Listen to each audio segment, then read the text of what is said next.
When I'm using a tractor, one of the things I notice first is how tightly it will turn. I look at the specs online, they're all over the place. I can't understand them, I can't compare them to each other. I don't even know how they're measured.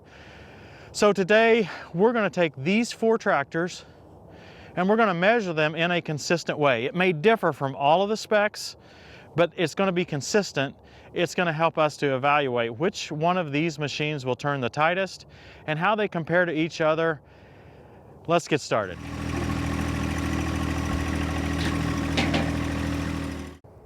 I find several things confusing about the turning radius specs that I read. Number one, I don't know where they're measured. Are they measured to the center of the drawbar? Are they measured to the outside of the rear tire? Are they measured to the outside of the front tire when you're turning? I really don't know how they're measured. Secondly, I see a lot of inconsistencies in the specifications. One example is in the Kubota comparison specs, where they're comparing the LX3310 to the 2032R, 2038R series. The Deere spec is totally different than what it says on the Deere site. So I find this really, I find it confusing. The third thing that I find difficult to deal with is when we're dealing with these slightly larger compact utility tractors, most of the specs say with brake. We really need to show an episode on how the steering brakes work. The 1025R doesn't have steering brakes, neither does the BX, but all of the larger machines have steering brakes. And a lot of people are asking questions about how they're used, why they're needed. Other people are saying, I can't use my tractor without it. We'll do all that in a separate episode. But for this episode, what I just want to talk about is how the specifications sometimes say with brake, sometimes say without brake. And I find the with brake specifications to be, well, they just add additional confusion, because sometimes your rear wheel will skid when you apply the brakes. Sometimes your front wheels will slide. You know, if you had the weight just perfect, you could lock one of the rear wheels and spin it right around and have essentially no turning radius. So I don't understand how that measurement's taken place, how it's actually calculated. So we're not going to use the steering brakes at all for today's test. I put a good bit of thought into how we would do this test and how we would measure it. When we earlier did the 1 Series versus the Kubota BX, we had mower decks on both tractor and we measured the uncut mowing circle. That seemed perfect for that size tractor. It doesn't make any sense once you get to these larger tractors. This one supports a mid-mount mower, but most people won't be using it. So I chose 2 areas to measure, and I'll explain why I'm doing them. The first is the tip of the bucket. So we're going to actually measure this radius or diameter as we make the turn from the tip of the bucket.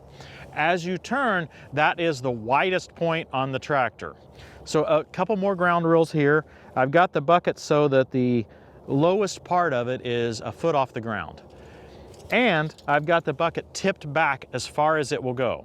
So my simulation here is that I've got a load of rock in the bucket and I'm hauling it to my destination, and I need to navigate for some reason, right, to get around something that's tight. So I'm typically going to have the bucket back as far as I can to hold the load, and I'm going to have it about a foot off the ground. That's the logic that I used there.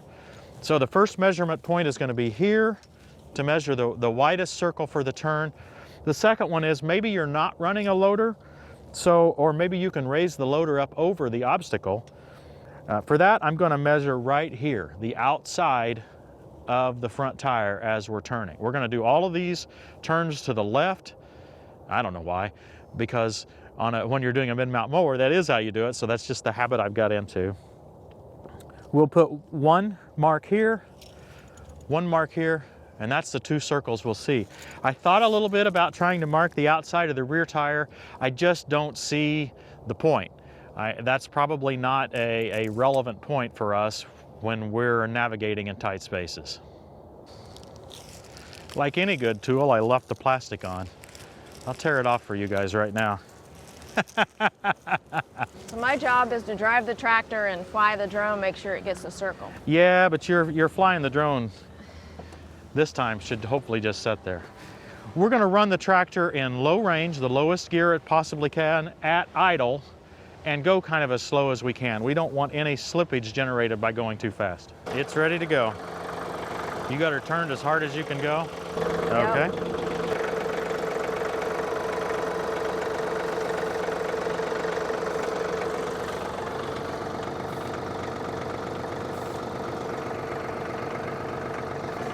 Okay.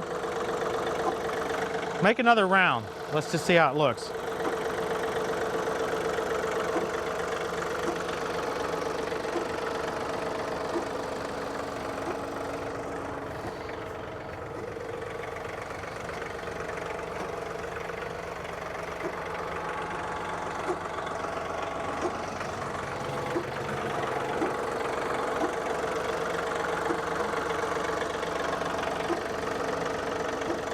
I'm going to measure a little less than where I marked on both sides. I'll do this on every tractor, about an inch inside, because I didn't want to get paint all over the side of the tire while I was painting, so I painted a little outside.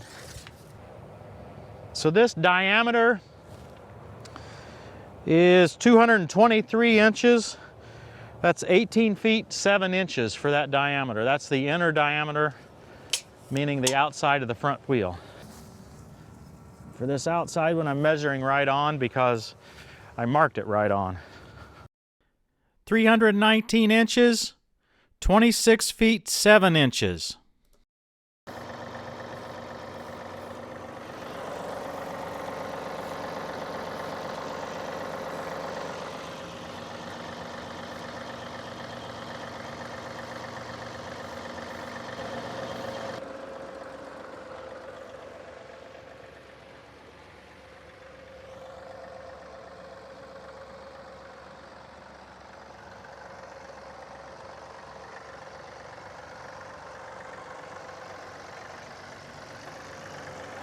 It looks pretty close.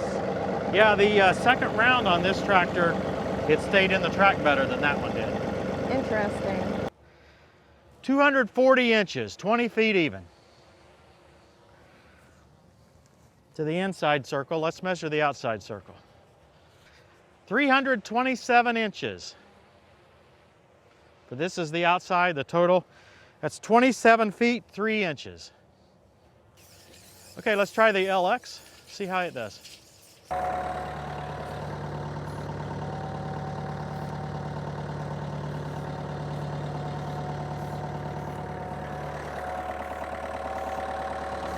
Okay. Okay, I have a weird observation. Yeah? So on all the other tractors, I always keep a little bit of constant pressure on it. Yeah. And even when I stop, the steering wheel here keeps going. The tractor is not moving. The steering wheel keeps turning. Okay, so if you just apply a little bit of pressure, it continues to apply as you turn, as your tractor's turning. No, the tractor, when I let off of the forward motion for you to mark it, Okay, so show us. the steering wheel itself will keep going. Okay. Does that do that way while you're driving too? Yes. Okay. We saw that with the BX, I believe, if I remember right. And none of the Deere so far have done that. When I keep that constant pressure on it and I take my foot off the forward pedal. Even with the foot on the forward pedal, though, it does it, right? Yeah, it moves further than the tractor's turning. It is constantly moving. Right. And that doesn't happen on the Deeres. 232 inches. 232 inches. 326, let's do a 90 degrees and try it again. Outside, right to the middle of the line, yeah.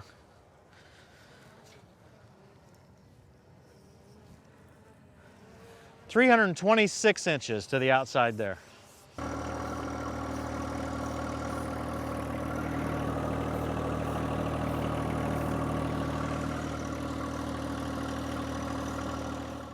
$185. 270. 22 feet 8 inches. These results were a little bit surprising to me. The number one surprise to me is that the 3R turning radius is much less, I would say a good bit less, than either the 2R or the LX series tractor. 10 inches less for the diameter at the tire. The LX turns shorter than the 2038R, and I'm a little surprised at that. 8 inches in diameter, 4 inches in radius. Now, the reason I measured the loader as well as the front tire is because I know that the Kubota loaders stick out a little bit further than the Deere's, and I wanted to see what impact that had on the radius. Sure enough, on the diameter, it's 4 inches further, right? So it's only a 2-inch radius, not that big of a deal, but the Kubota does stick out a little bit further than the Deere, so some of the turning radius advantage it has is lost because of that loader sticking out. Now, I've tried to say all along that a 1 Series tractor is in a class by itself, and turning radius is that space. Hopefully you can see here by the circles, and you can see by the numbers, but the circles themselves, I mean, you can visualize from this shot right here just how much tighter the 1 Series will turn than all of these other machines. And if you remember right, the BX is out there kind of with the other ones as well. So the 1 Series really is in a class by itself between Deere and Kubota. Now, a few of you at least, are going to be saying, hey, but my other tractor will turn shorter than this. My Mahindra, my Massey Ferguson, my LS, whatever I've got. The reason we did this test in this way was so that you could replicate this test. If you do, I would like you to put the information in tractoruniverse.com, and I will collate a bunch of that information so that we can have these same figures for all of the viewers, everybody, to be able to understand. So here's the rules again. The loader at its lowest point was 12 inches off the ground. The loader's tipped all the way back because that's how I would be carrying material. I'm turning all the way to the left, measuring the front wheel as well as the edge of the bucket when I'm turning to the left. Those are the rules. Submit your measurements for your own machine. It'd be very interesting to see how all these compare. As I said earlier, the specs are all over the place and I don't even understand them. If you understand them, let us know in the comments. Hope you guys have enjoyed this. Quite surprising to me, that 3R, that's a sharp turning tractor. Thanks for watching, everybody. We'll see you next time on Tractor Time with Tim. He sits enthroned above the circle of the earth, and its people are like grasshoppers. He stretches out the heavens like a canopy and spreads them out like a tent to live in.